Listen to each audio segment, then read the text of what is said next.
썸네일에서 보시다시피 저는 좌파인데요. 이재명을 찍을 생각이었죠. 근데 이번에 대선주자 특집으로 이준석에 관한 영상을 올렸더니 꽤 많은 분들이 객관적인 정보를 원한다는 걸 깨달았어요. 그래서 이재명의 문제점에 관한 영상을 만들자는 생각이 들었죠. 이재명의 대선 열광적인 지지와 가혹한 비판이 공존하잖아요. 보통 사람들은 그 속에서 이재명에 대한 안 좋은 이미지를 습득하기 마련이고요. 형수 욕설이라던가 주변에서 죽는 사람들, 기본소득 같은 걸 듣다 보면 좀 위험한 거 아닌가? 이런 생각이 충분히 들 것 같거든요. 그래서 제가 오늘은 이재명의 문제점을 하나씩 짚어보면서 어떻게 그 비판이 방어될 수 있는지 한번 재밌게 풀어볼게요. 이재명에 대한 첫 번째 지적은 바로 형수 욕설이에요. 커뮤니티에선 이것 때문에 찌재명이라고 불리는데 형수에게 참아해서는 안 되는 심한 욕설을 했기 때문에 붙은 별명이죠. 한 나라의 대통령이 되고자 한 사람의 언어가 과연 이래도 되는 건가? 충동적이고 위험한 사람 아닌가? 이런 생각이 충분히 들 수 있어요. 그렇다면 이재명은 도대체 왜 그런 말을 한 걸까요? 이걸 알기 위해선 이재명의 어릴 적을 간단하게 볼 필요가 있거든요. 그의 어릴 적은 극도로 가난했어요. 초등학교를 졸업한 이후에 학교 대신 공장 노동자로서 일해야 했죠. 기계에 팔이 끼어서 부상을 당했고 그 부상을 제때 치료하지 못해 장애인이 됐고요. 16살 이재명은 자신의 인생을 비관해 자살을 시도한 적이 있었는데요. 죽기 전 모아둔 돈을 어머니를 위해서 작은 반지를 해드리는데 전부 써버려요. 그녀의 웃음을 보면서 행복했다고 하죠. 이어서 자살을 시도했는데 결국 실패했고 이후 그는 공부에 미친 듯이 파고들어서 전액 장학금을 받으며 대학에 들어갈 수 있었죠. 이재명에게 어머니는 너무나 힘들었던 유년 시절을 버티게 해줬던 유일한 사랑의 대상이었던 겁니다. 근데 이재명이 시장이 되자 위기가 닥쳐요. 형이라는 사람이 시장의 친형이라는 이유로 온갖 특혜를 요구했던 거죠. 이재명이 그걸 단호하게 끊자 그는 더 황당한 일을 저지르는데요. 어머니를 찾아가서 이재명에게 전화라고 요구하는데 어머니가 거부한 거죠. 그러자 어머니에게 온갖 욕설을 하고 폭행까지 저질러서 결국 병원에 실려갔다는 거예요. 이 사실을 안 이재명은 당연히 크게 분노했을 거 아니에요. 그래서 형에게 통화를 하려는데 형수가 약을 올리더란 거예요. 그래서 흥분해서 당신 같으면 형님이 어머니에게 한 욕을 들으면 기분이 좋겠냐 이런 논리로 욕을 했던 거예요. 인터넷에서 도는 녹취록은 그 중에서도 욕 부분만 따로 짜집기 해서 돌아다니는 거라고 하고요. 만약 당신의 어머니가 누군가에게 폭언을 듣고 폭행을 당해서 병원에 실려갔다고 생각해보세요. 가만히 있을 수 있겠어요? 그게 아무리 친형이라고 해도 말이죠. 물론 그래도 대통령이 될 사람이면 참을 줄 알아야 한다고 생각할 수 있는데요. 저는 아무리 생각해봐도 형수와 형님은 그런 욕을 100번은 더 들어도 싼 인간들이라고 봐요.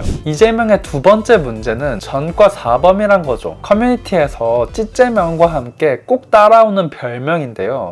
대통령이 될 사람이 전과 사범이라니 미쳤네. 충분히 이런 생각이 드실 수 있어요. 우선 이재명은 4개의 전과 중 음주운전 부분은 잘못을 인정합니다. 다만 나머지 부분에서는 억울한 측면이 있다고 말하는데요. 뭐가 억울하다는 거냐? 기득권과 싸우다가 고발을 당했기 때문이죠. 그렇다면 그는 왜 기득권과 싸우게 됐느냐? 그 이유는 대학 시절로 거슬러 올라갈 필요가 있는데요. 보통 가난하게 큰 사람들은 돈을 많이 벌고 싶어 해요. 대학생이 된 이재명 또한 마찬가지였죠. 하지만 그의 생각이 바뀌는 계기가 있었는데요. 운동권 친구와 광주에 관해서 말다툼을 하게 된 거예요. 전두환은 광주 시민을 학살하고 그걸 북괴의 소행이라고 전 국민을 속였잖아요. 이재명 또한 그렇게 믿었고요. 그런데 어느 날 운동권 친구를 통해서 그날의 비디오를 보게 된 거예요. 이재명은 전두환이 국민을 속였다는 걸 알고 너무 화가 나더란 거죠. 어쩌면 내가 겪었던 가난도 이 사회의 구조적인 불공정 때문일 수 있겠구나 이런 생각을 했다고 해요. 그리고 그 불공정을 깨부수는 사람이 되고자 다짐하죠. 그 마음으로 사법고시에 도전해서 합격하고 사법연수원에서 판검사가 될 수 있는 좋은 성적을 얻었음에도 변호사를 선택합니다. 정의를 실현하기 위해서 말이죠. 이 얘기가 전과랑은 무슨 상관이냐? 더 좋은 기회를 거둬찰 정도로 정의 실현에 진심이었단 거예요. 그래서 이재명은 인권 변호사로서 활동하면서 시민단체를 조직해서 지방정부를 감시했는데요. 여기서 문제가 생겼던 거예요. 당시 이재명이 뛰어들었던 것 중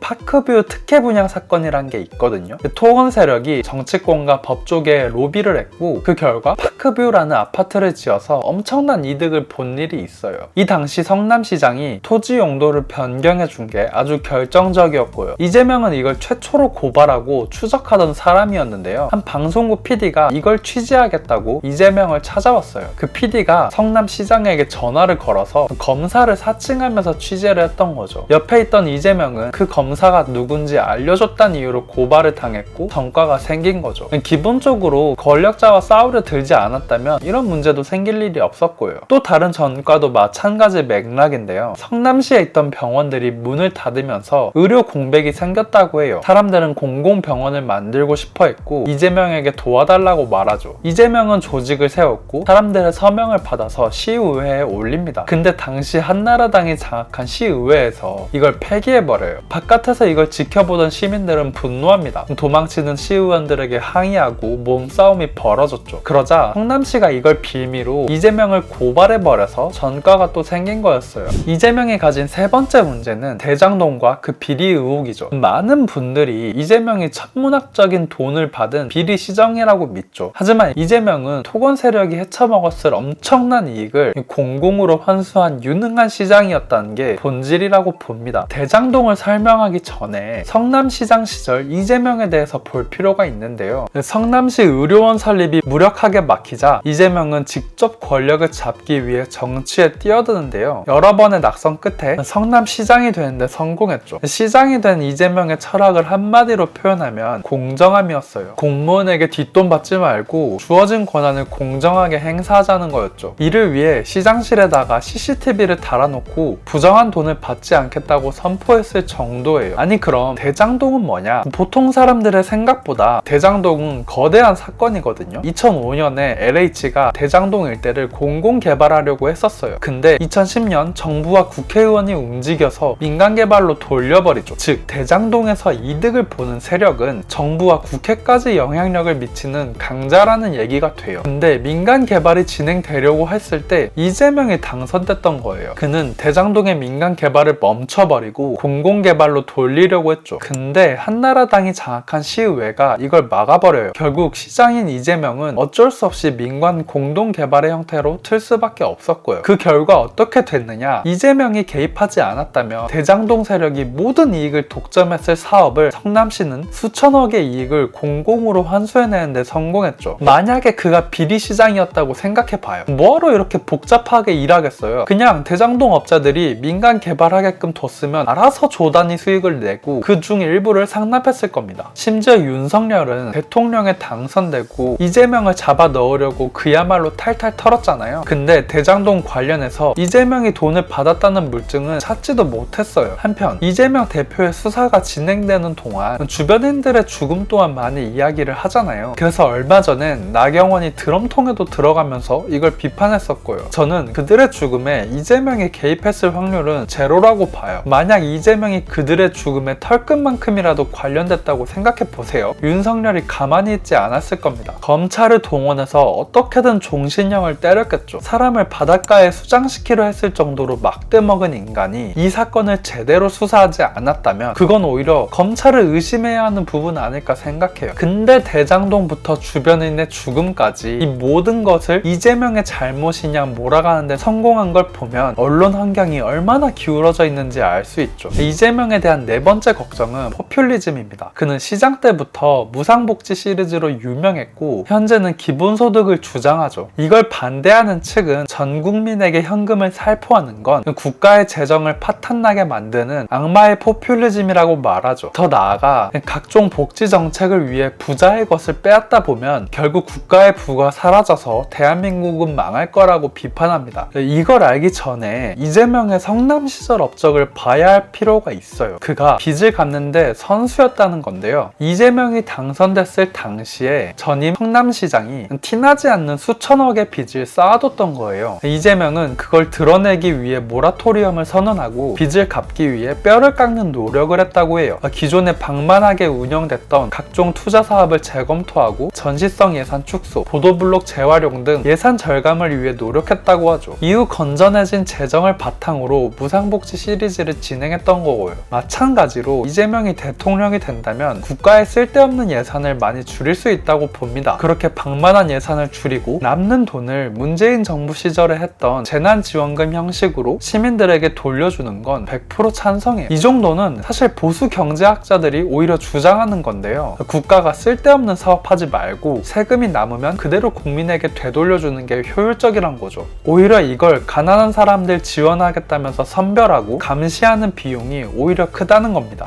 너무 문제점만 말했으니까 장점도 하나 말씀드리려고 하는데요. 바로 사회의 첨예한 갈등을 조정하고 개혁을 이뤄내는 거거든요. 경기도지사 시절에 계곡을 재정비할 때 반발하는 상인들과 마주 앉아서 대화를 통해서 갈등을 조정해내는 건 진짜 놀라운 능력이었거든요. 이를 통해 제가 기대하는 건 노동개혁이에요. 더 적나라하게 말하면 기업이 사람을 쉽게 자르게 해주는 대신 사회 안전망을 더 촘촘하게 깔고 비정규직의 임금을 높이는 일이죠. 그 방법이 현재 대한민국의 성장에 필요한 일이라고 봐요. 문제는 그게 쉽냐는 겁니다. 좌우 양쪽에서 욕먹을 일이죠. 그래서 저는 그게 이재명만이 할 수 있는 일이라고 봐요. 아무튼 이재명의 문제점에 대해 어떻게 방어할 수 있는지 다뤄봤고요. 이 영상으로 인해 이재명에 관해 궁금했던 정보를 얻으셨길 바래요. 영상이 좋았다면 구독과 좋아요 부탁드려요.